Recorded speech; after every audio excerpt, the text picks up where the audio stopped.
Hello and welcome back to my channel. This is part 2 of my new German tanks video. Part 1 I just received 4 free garage slots from a free World of Tanks op, and I decided to go back and pick up a couple of German tanks. As I said in the previous video, one I'd previously owned, another I'd skipped past when grinding. And they were the PZ-1C, this tank here, and the Panzer IV-D. I've now had a few games in each one. I've chucked in a couple of crew. I actually bought some new crew for both of them.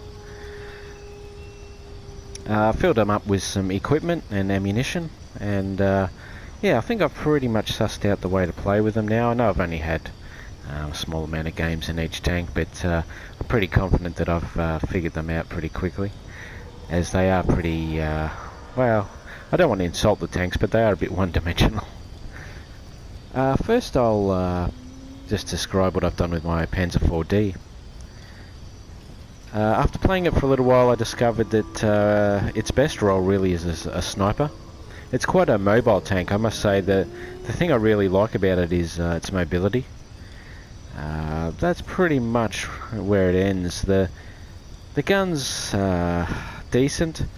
I find that running it with the high explosive ammo is definitely the way to go. It's actually quite good for tearing off tracks, damaging tanks, and finishing off yeah, lighter tanks and tank destroyers, artillery, etc.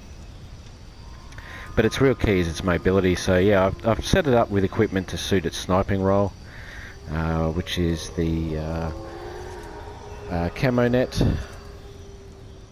the gun rammer, just to help with its sniping, and telescope, which of course helps with its view. You can see here with the supplies, I've sort of gone a fair mix of ammunition, as there are times when I wanted the extra armor penetration of the armor piercing.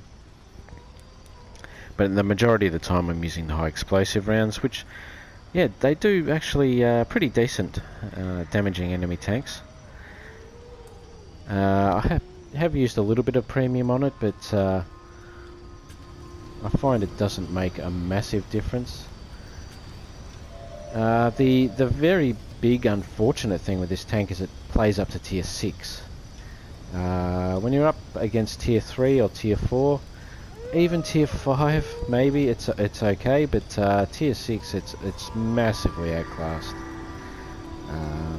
So yeah, it's just a tank that has very light armor, not the strongest gun, good mobility, but yeah, I would say it's probably a tank not for the beginner.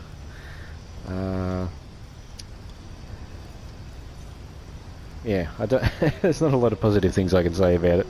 I did get it just because one of my favourite tanks is the Panzer IV-H, and thought I'd add to my Panzer IV collection and get the D. I am thinking about getting the A model as well, just for fun, but I have a feeling it might be a similar story. Okay, now on to my Panzer 1C, which was the other tank that I had purchased. I'd previously owned this tank, so I sort of knew what to expect with it. Actually been having a lot of fun playing with this tank. It's so fast and manoeuvrable, really enjoyable, and you never really know quite what you're going to get with it as far as damaging enemy tanks and destroying them, or are you just going to run circles around them? Are they going to destroy you in one shot?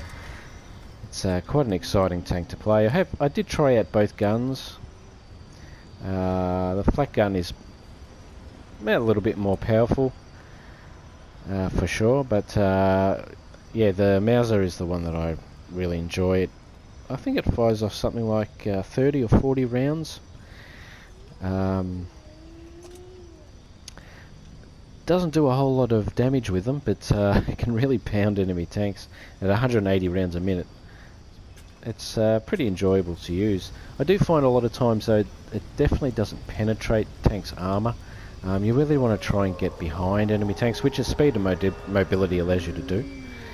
Do have some premium ammo, but when you're firing that many rounds of it, it actually really does eat away at your credits. So I just got some there as a just in case scenario, or to finish off a larger tank. Yeah, it really depends on the situation, but yeah, really enjoyed this tank. The equipment, I just, you know, I was at a bit of a loss with the equipment with this tank. There were so many choices that you could use. I think the coated optics is the definite 100% one that you have to add in. Definitely helps with its range. I use this as a really aggressive scout and really always on the move. So I did put the vents on just to help with a bit of everything. And the gun laying drive, just as I thought, if there is a scenario where I really want to have that, just that little bit of aiming speed to beat an enemy tank, beat them to the trigger, that might be important. But yeah, all the options were pretty good. Toolbox was another one I was considering. Spall liner. It had some pretty good options. Yeah, so basically that's it for this part 2 of the video. Now I've got 2 more garage slots that I've got to look through the available tanks and see what I want to fill those spots with, if I fill them at all.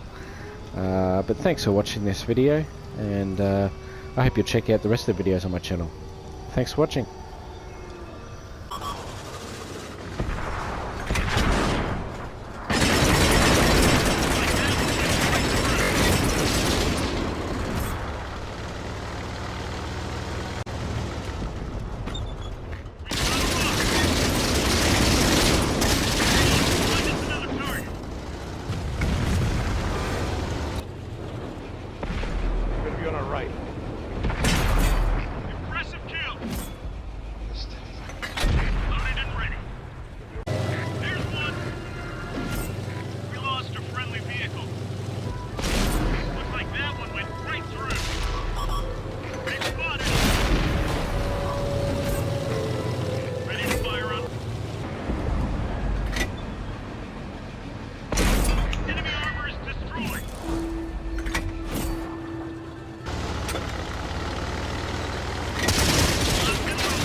Scrap.